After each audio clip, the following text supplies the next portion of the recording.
읽고자 말씀 마가복음 6장 14절부터 29절까지 말씀입니다. 우리 한 절씩 저 여러분들이 교독하겠습니다. 이에 예수의 이름이 드러난지라 헤롯 왕이 듣고 이르되 이는 세례 요한이 죽은 자 가운데서 살아났도다. 그러므로 이런 능력이 그 속에서 일어나느니라 하고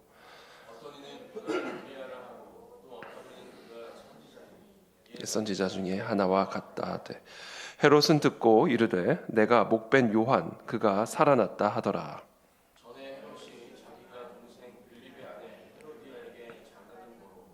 이 여자를 위하여 사람을 보내어 요한을 잡아 옥에 가두었으니 이는 요한이 헤롯에게 말하되 동생의 아내를 취한 것이 옳지 않다 하였음이라.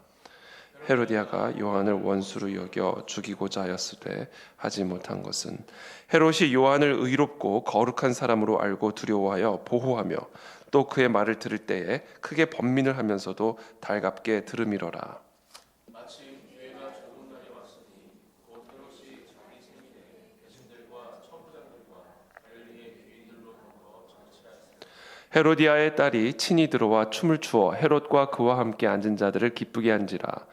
왕이 그 소녀에게 이르되 무엇이든지 네가 원하는 것을 내게 구하라 내가 주리라 하고 또 맹세하기를 무엇이든지 네가 내게 구하면 내 나라의 절반까지도 주리라 하거늘.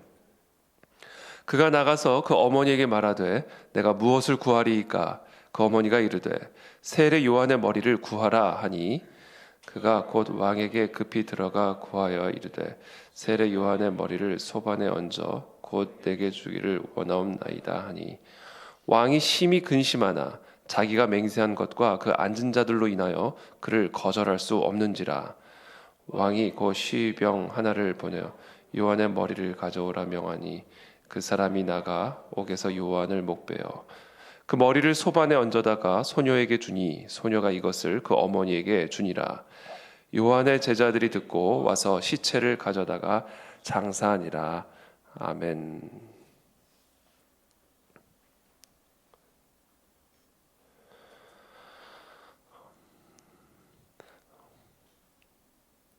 제자들이 이제 예수 그리스도의 권능을 부여받죠. 그게 바로 어저께 본문 말씀입니다. 마가복음 6장 7절부터의 말씀을 보면 예수님께서 12제자를 부르시고 둘씩 보내시면서 더러운 귀신을 제어하는 권능을 주셔가지고 이제 각 촌에 이제 보내셔서 거기서 귀신을 내쫓고 또 복음을 전파하게 하시고 병자들을 치유하시는 그런 내용들이 바로 이전 말씀에 기록이 되어 있죠.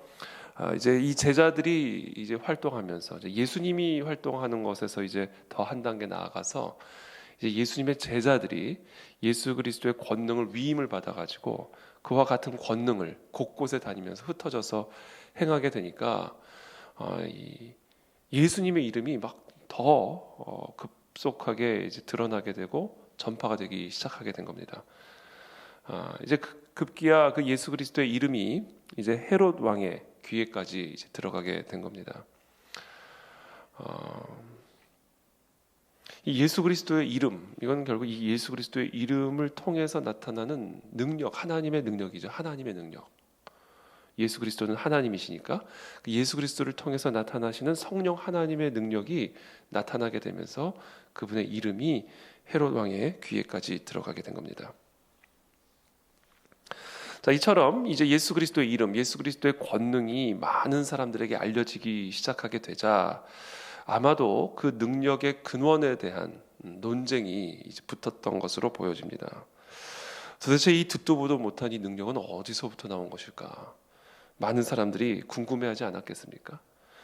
어떻게 이렇게 안전뱅이들이 일어나고 소경이 눈을 뜨고 병자들이 치유를 받고 귀신들이 떠나가고 좀 이런 듣도 보도 못한 이런 놀랍고도 위대한 능력, 이 예수 그리스도라고 하는 이 젊은 사람에게서 나타난 이 능력, 더 나아가서 이 예수 그리스도가 아님에도 불구하고 예수 그리스도를 따라가는 이 제자들이 예수 그리스도의 이름으로 나타내는 이 권능, 도대체 이 능력이 도대체 뭐냐? 그것에 대한 아마 많은 논쟁들이 있었던 것으로 보여집니다. 예루살렘에서 내려온 서기관들은 그 능력의 근원을 귀신의 능력으로 단정했습니다. 이거는 바알세불의 권능이다. 또 어떤 사람들은 그 능력을 엘리야의 능력이다. 또 어떤 사람들은 그것을 선지자의 능력이다. 이렇게 예수 그리스도의 권능, 예수 그리스도의 이름을 통해서 나타나는 그런 권능에 대한, 권능의 근원에 대한 다양한 이제 관점과 해석과 논쟁들이 이제 일어나게 된 것이죠. 이 그리스도 안에서 나타나는 능력 자체를 부정할 수는 없었어요. 그 누구도.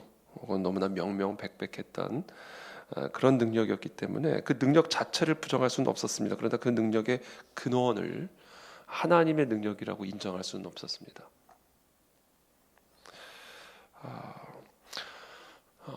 그래서 누구는 귀신의 능력이라고도 말하고 누구는 엘리야의 능력이라고도 말하고, 사람들은요 똑같은 사건을 보고도 다 자기만의 관점을 가지고 있습니다.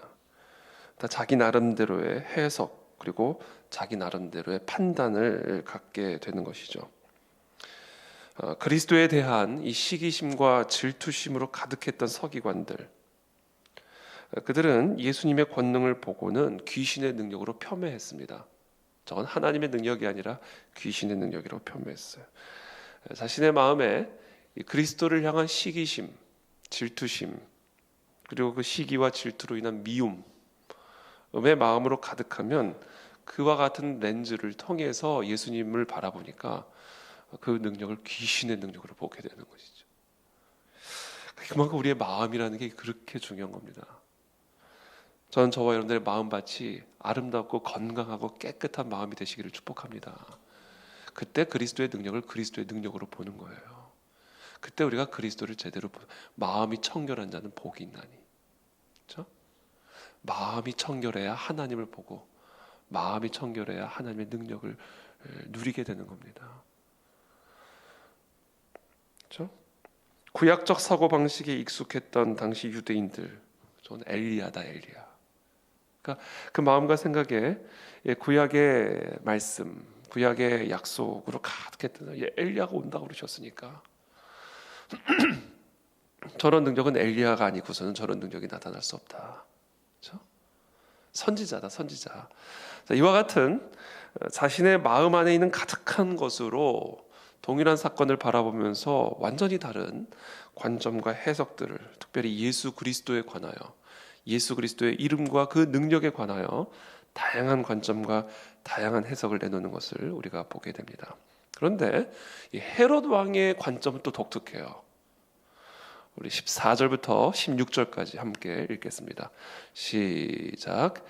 이에 예수의 이름이 드러난지라 헤롯 왕이 듣고 이르되 이는 세례 요한이 죽은 자 가운데서 살아났도다. 그러므로 이런 능력이 그 속에서 일어나느니라 하고, 어떤 이는 그가 엘리야라 하고 또 어떤 이는 그가 선지자니 옛 선지자 중에 하나와 같다 하되, 헤롯은 듣고 이르되 내가 목벤 요한 그가 살아났다 하더라. 헤롯은 왜 이런 생각을 하게 된 것일까? 그것은 이전에 있었던 어떤 일과 연관이 되어 있습니다. 17절에 보면 이전에 있었던 일을 기록을 하고 있죠. 마가가 전에 헤롯이 자기가 동생 빌립의 아내 헤로디아에게 장가든 고로 이 여자를 위하여 사람을 보내어 요한을 잡아 옥에 가두었으니, 이는 요한이 헤롯에게 말하되 동생의 아내를 취한 것이 옳지 않다 하였음이라. 이전에 이런 사건이 있었어요. 그러니까 헤롯이 예수 그리스도의 이름이 드러나고 그리스도의 권능이 나타나고 있는 상황 속에서 저 사람은 내가 목베 죽인 요한이 다시 살아난 거다라고 바라보는 그런 해석을 내놓은 그 이유, 배경이 뭐냐? 헤롯이 자기 동생 빌립의 자신의 아내로 취한 거예요. 그러니까 죄를 지은 거죠. 세례 요한은 그 헤롯의 죄를 지적했습니다. 당신은 개다. 마치 사마리아 여인에게, 죄송합니다, 수로보니게 그 여인에게 너는 개다. 여러분, 물론 예수님이 그것을 그 수로보니게 여인의 믿음을, 그의 마음을, 그의 가난한 심령을, 그의 낮아짐을 시험하기 위해서 표현하신 것이기도 하지만, 여러분, 예수님이 빈말하셨겠습니까? 거짓말로 시험을 하셨겠습니까? 아니요. 실체를 드러내므로 시험하신 거예요. 진짜를 말하심으로써 시험하신 겁니다. 왜? 진리는요, 우리를 찌르거든요. 우리의 실체는요, 우리를 발가벗기거든요. 그리고 우리를 발가벗기는 것은 우리에게 고통이거든요. 너의 그 개 같은 실체를 인정하겠느냐? 너의 그 개 같은 모습을 인정하겠느냐? 아니면 너의 그 개 같은 숨은 실체를 드러내는 나의 이 진리의 검을 거부하겠느냐? 거기서 이제 결단이 나는 겁니다. 거기서 내 믿음을 어디에 묶을 것인지가 이제 결정이 되는 거예요. 그 자존심을 완전히 그냥 밟아버리는, 나는 헤롯인데, 나는 왕인데 나를 개로 만들어버리는 이 세례 요한의 진리, 예수 그리스도의 진리, 그것이 내게 비록 고통을 주고 자존심을 무너뜨리고 내 실체, 내 숨은 실체를 완전히 다 발가벗겨버리는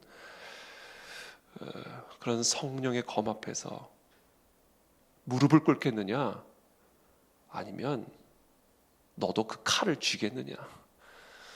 그거죠. 헤롯은 칼을 쥐었습니다.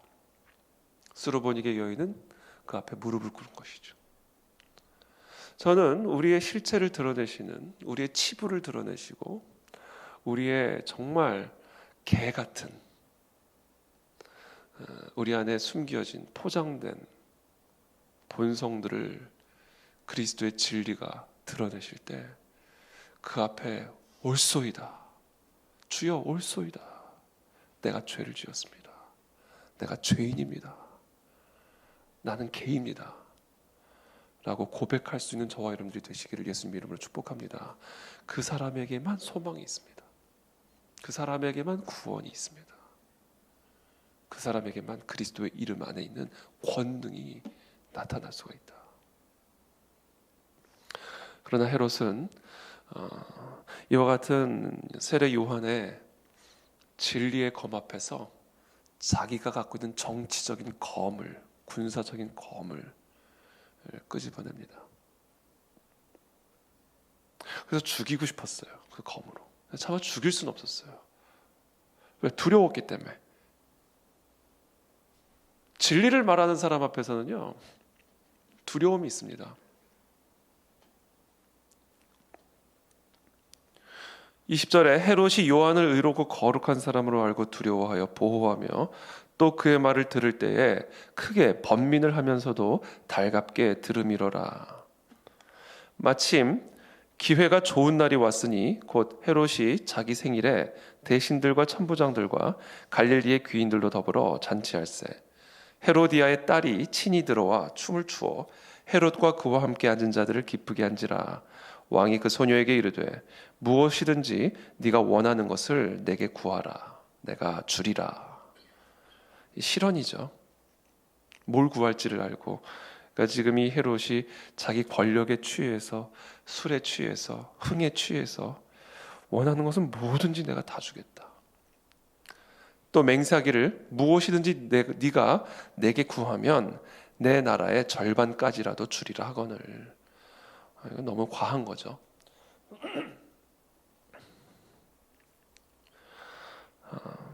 그가 나가서 그 어머니에게 말하되 내가 무엇을 구하리까? 이 딸이 어머니한테 묻는 거예요. 헤로디아에게. 그 어머니가 이르되 세례 요한의 머리를 구하라. 헤롯이나 헤로디아나 똑같은 거예요. 세례 요한에 대해서 앙심을 품고 있었던 거예요. 나의 죄를 드러낸, 공개적으로 드러낸,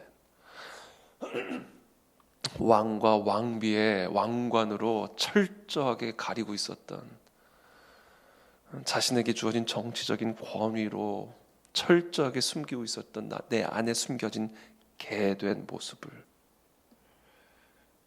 정확하게 찔러버려서 망신을 준 이 세례 요한에 대한 이 앙심, 분노, 강팍함, 검, 이게 헤롯뿐만 아니라 헤로디아 안에도 동일하게 있었습니다. 그 세례 요한의 머리를 구해라.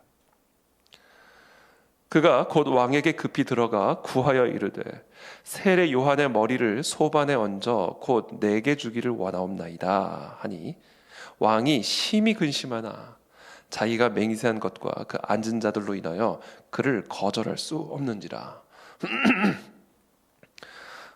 체면이죠. 체면. 사람들 앞에서 자신이 약속한 자신의 이 명예, 이 체면, 이런 것 때문에 결국은 이 자기의 딸의 요청을 거부할 수가 없었어요.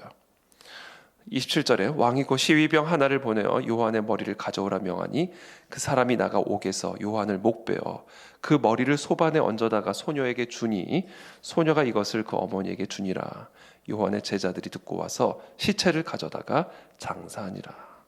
30살의 세례 요한은 이 헤롯과 헤로디아 앞에서 이들의 죄를 있는 그대로 드러내므로 그리스도의 사명을, 복음의 진리를 선포함으로 예수 그리스도의 이름 안에 있는 죄사함의 능력, 죄사함의 은혜를 선포하다가 결국 칼에 목이 베어 죽임을 당하게 됩니다.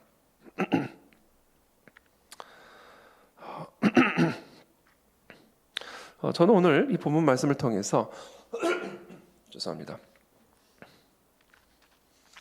그러니까 이런 사건이 헤롯으로 하여금 이 예수 그리스도의 이름 안에 나타난 이 능력이 바로 자기가 죽인 세례 요한이 다시 살아난 것이다, 이렇게 해석을 하는 아주 독특한 그런 해석을 내놓게 되는 그 배경을 이 마가가 이렇게 장황하게 설명을 하고 있는 것이죠. 두려움입니다. 두려움. 그러니까 이 헤롯 왕 안에는 세례 요한을 죽인 이후에 계속해서 두려움에 사로잡혔던 것으로 보여집니다. 죄책감, 그렇죠? 여기서도 말씀하시죠. 헤롯이 요한을 의롭고 거룩한 사람으로 알았다라는 거예요.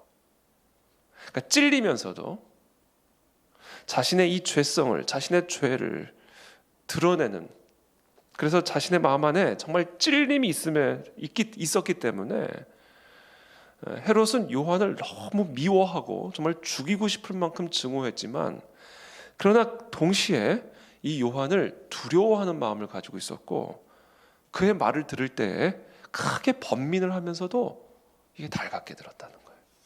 참 이게 진리의 오묘함입니다. 진리는 한편으로 우리를 막 찔러요. 그런데 한편으로 그게 너무 달콤합니다. 이게 진리의 말씀이에요.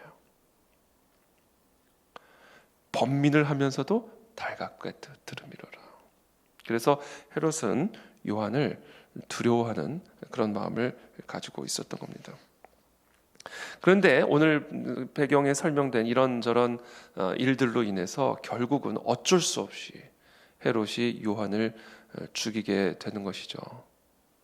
그리고 그 일로 인해서 헤롯의 마음 안에는 두려움이 있었던 것으로 보여져요. 내가 하나님의 사람을 죽였다. 내가 하나님의 그 거룩한 사람을 죽였다. 그리고 그것으로 인한 죄책감과 어떻게 보면 심판에 대한 두려움, 후한에 대한 두려움이 아마도 이 헤롯의 마음 안에 있지 않았나라는 생각이 듭니다. 그렇게 자신의 마음 안에 두려움이 가득했기 때문에 헤롯은 그와 같은 두려움으로 예수님을 본 거예요. 예루살렘의 서기관들은 미움과 시기로 예수님을 보았고, 그래서 귀신이라 생각했고, 유대인들은 구약적 사고방식으로 예수님을 바라봤기 때문에 엘리야나 선지자로 바라봤고, 헤롯은 자신 안에 있는 두려움 때문에, 공포 때문에 이 세례 요한을, 예수님을 죽은 세례 요한이 다시 살아났다, 이렇게 해석을 하게 되는 것이죠. 자, 여기서 우리가 오늘 한 가지 묵상해야 되는 포인트 하나는 이겁니다. 죄는 두려움을 만들어냅니다. 죄는. 왜 우리 안에 두려움이 있는가? 이 두려움의 본질, 그렇죠? 질병에 대한 두려움. 질병 걸리지도 않았는데 질병 걸릴까 두려워요. 사고가 나지도 않았는데 사고가 날까 두려워요. 망하지도 않았는데 망할까 봐 두려워요. 죽지도 않았는데 죽을까 봐 두려워요. 그러니까 우리 안에 두려움이 있단 말이죠. 인간 안에 있는. 여러분 에덴 동산에서 두려움은 없었습니다. 이 두려움은요, 죄로 인해서 시작이 된 거예요. 죄. 그러니까 우리 안에 어떤 형태 지금 두려움이 있다면, 우리의 삶에, 우리의 마음에, 우리의 생각에 두려움이 있다면 이건 있으면 안 되는 겁니다. 어떤 형태의 두려움도 우리 안에 있어서는 안 돼요. 그 두려움은 어디서부터 비롯된 것인가? 바로 우리가 죄인이기 때문에 두려움이 있는 거예요. 헤롯이 세례 요한을 죽였기 때문에 세례 요한에 대한 두려움과 공포가 그냥 내재돼 있었던 겁니다. 그러니까 그 관점으로 모든 걸 바라보는 거예요. 이 두려움의 관점으로. 모든 시각이 다 두려움으로 해석이 되는 거예요.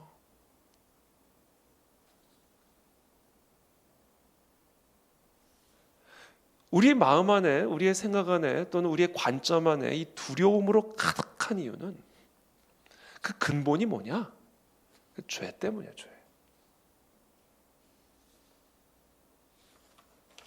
만약에 헤롯이 이 예수 그리스도의 이름, 그 그리스도의 이름으로 나타난 그 권능 안에 죄 사함의 권능이 있다라는 사실을 알았다라면,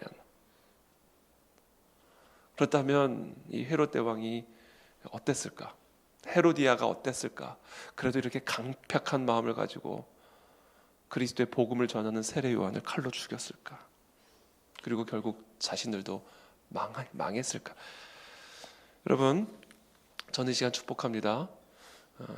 우리 마음 안에 있는 두려움들은 우리가 죄인이기 때문에 우리 안에 두려움이 있는 겁니다. 내가 어떤 죄를 지었기 때문에 내 안에 두려움이 있는 거예요. 죄가 있기 때문에 두려움이 있는 겁니다. 죄 사함의 확신이 없기 때문에 두려움이 있는 거예요. 두려움의 이 안개를 내 마음과 생각과 관점에서 깨끗이 제거하고 내 안에 평강의 나라가 임하려면요, 의가 임해야 돼요. 근데 그 의는 우리의 힘으로는 할 수가 없는 겁니다. 그것은 바로 예수 그리스도의 의, 하나님의 의를 우리가 전가받을 때, 그때 비로소 우리는 참된 평강을 누리게 된다라는 것이죠. 그게 바로 예수 그리스도의 이름 안에서 나타난 죄 사함의 권능인 겁니다. 그러면 저는 이 시간 축복합니다. 이전에 헤롯이, 그렇죠? 세례 요한을 죽인 그 사건, 그 죄로 인한, 이전에 헤롯이 자신의 동생 빌립의 아내 헤로디아를 취한 사건, 이전에 우리가 행한 이런저런 종류의 죄, 이 모든 죄들을 예수 그리스도의 대속의 피가 깨끗하게 씻어주셨고, 그래서 우리에게는 하나님의 의가 내 의가 되었음을 저와 여러분들이 확신할 때, 흔들림이 없이 믿을 때, 그 십자가에 나의 믿음을 견고하게 묶을 때, 그때 비로소 그 십자가로부터 참된 죄사함의 평강의 은혜가 우리의 심령 속에 흘러들어오게 된다는 거예요. 그리고 그때 우리의 마음에 평강의 나라, 의의 나라, 희락의 나라가 충만하게 임하게 된다는 겁니다. 우리는요, 다 본성적으로 이와 같은 헤롯을 괴롭혔던 그 죄된 자신의 그런 본성으로 인한 두려움과 공포와 강팍함으로 우리의 마음이 가득합니다. 저는 오늘 시간 축복합니다. 이 예수 그리스도의 이름, 우리의 모든 죄를 씻으시고 하나님의 의를 우리에게 전가시켜 주신 이 십자가의 은혜에 저와 여러분들의 믿음을, 저와 여러분들의 마음을 견고하게 묻게 되기를 축복합니다. 이제 우리는 다 하나님의 의를 입은 하나님의 자녀가 되었습니다. 주홍같이 붉은 죄를 우리들이 지었다 할지라도, 우리가 설령 사람을 죽였다 할지라도, 우리가 설령 내 동생의 아내를 취했다 할지라도, 우리가 정말 수로보니게 여인과 같이 개와 같은 인생을 살았다 할지라도, 그러나 예수 그리스도께서 우리를 위해 흘리신 그 대속의 피, 그 대속의 피 때문에 우리는 완전한 죄 사함을 받았고 하나님의 의를 전가받게 되었음을 여러분들 믿으시기를 축복합니다. 이 믿음이 없이는 우리는 평강의 나라, 희락의 나라를 누릴 수가 없습니다. 저는 오늘 이 시간, 이 새벽에 우리를 위해서 죽으시고 우리의 모든 죄를 담당하시고 하나님의 의를 우리에게 전가시켜 주신 이 십자가의 은혜만을 여러분들이 바라보시게 되기를 축복합니다. 그 십자가의 은혜에 저와 여러분들의 믿음을 견고하게 묻게 되기를 축복합니다. 거기서 죄사함의 은혜가 나올 뿐만 아니라 모든 그리스도의 권능이 흘러들어오기 시작한다. 예수 그리스도의 이름에 나타난 그 놀라운 권능이 우리의 삶에 흘러들어오기 시작한다. 나와 하나님 사이에 가로막고 있는 이 죄가 제거될 때 하나님 안에 있는 모든 선물들이 나의 삶에 흘러들어오기 시작한다. 그래서 이게 복음인 거예요. 이거보다 더 좋은 소식은 성경에 없습니다. 이거보다 우리가 더 알아야 할 소식은 이 세상에 없습니다. 그러면 저는 오늘 시간 우리 모두를 축복합니다. 주님, 나 같은 죄인을 살리신 주님을 찬양합니다. 나같이 더러운 개와 같은 죄인들을 하나님의 의를 전가시키셔서 하나님의 자녀로 삼아주신 이 십자가 대속의 은혜를 내가 찬양합니다. 나의 마음을, 나의 믿음을, 나의 어떤 더러운 개와 같은 본성에도 불구하고 나의 마음을 오직 예수 그리스도의 십자가 대속의 은혜에 묵습니다. 여전히 내 안에 개 같은 본성이 있고, 여전히 내 안에 이 헤롯의 본성이 있고, 여전히 내 안에 헤로디아의 본성이 있지만, 그러나 주님, 나의 마음을, 나의 믿음을 나 같은 죄인을 위해 십자가에서 죽으시고 나를 의롭다 하신 그 십자가 대속의 은혜에 나의 믿음을 오늘 이 아침에도 더 견고하게 묻기를 원하나이다. 내 심령에 하나님으로부터 말미암은 평강이 충만하게 도와주옵시고 그 십자가로부터 흘러나오는 권능으로 내 삶을 충만케 하여 주시어서 주님, 그리스도의 제자들처럼 또 세례 요한처럼 하나님의 의로운 거룩한 사람으로 이 세상에 거룩한 선한 영향력을 끼치는 하나님의 자녀들, 그리스도의 종들이 되게 도와 주시옵소서. 오늘 그와 같은 마음의 확신으로 십자가 앞에 나아가 십자가의 권능을 충만하게 받아 누리는 저와 여러분들의 하루가 되시기를 예수 그리스도 이름으로 축복합니다. 자, 기도하겠습니다.